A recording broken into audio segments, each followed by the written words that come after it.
Ritko rero nigo aborokiwa abakoro b'eskuru y'abamura ya Cardinal Otunga Mosocho abo bamanyikaine buna Old Boys baumirana ase eskuru eyo ase omusangirikano bw'okoigora enyomba y'emisangirikano ase eskuru eyo kokwana na Getembe nigo balira yogocha koumirana ase eskuru ekero mwaka buna enchira ya moyo koro esegeto ochasa aborokiwa abo bari eskuru eyo boniga mo principal b'eskuru eyo Ezekiel Okeyo nigo agokera egetambo kerekyo nagoteba n'eng'encho engiya gochase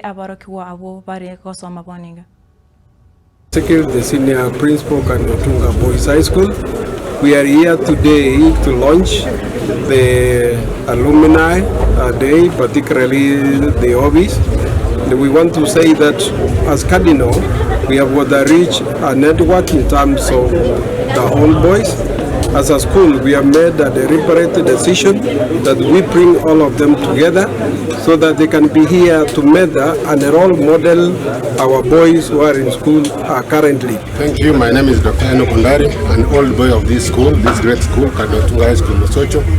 As an alumnus of this school, I'm proud and happy to be associated with this school and back here after more than 30 years. I left in 1993. And we are here to encourage our students and encourage our parents who have students in this school that this school is great and we are going to make it great again.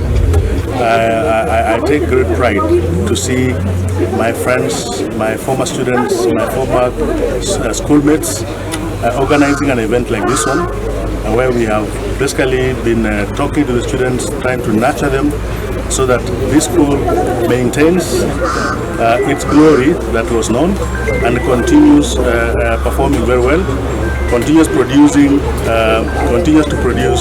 the great leaders and managers in various sectors of this country. And I'm also aware that their efforts that they have made by being present here today, we have had a number of activities since morning, which have been very much good.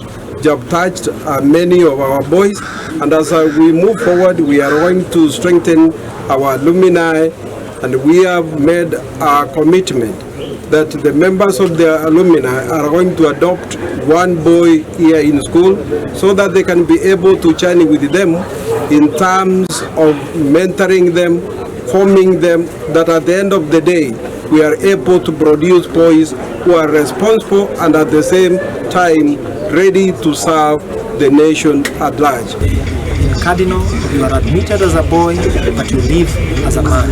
This is the right place, and we encourage any other parent or any person that has a child to bring him to the next level. Cardinal is the place.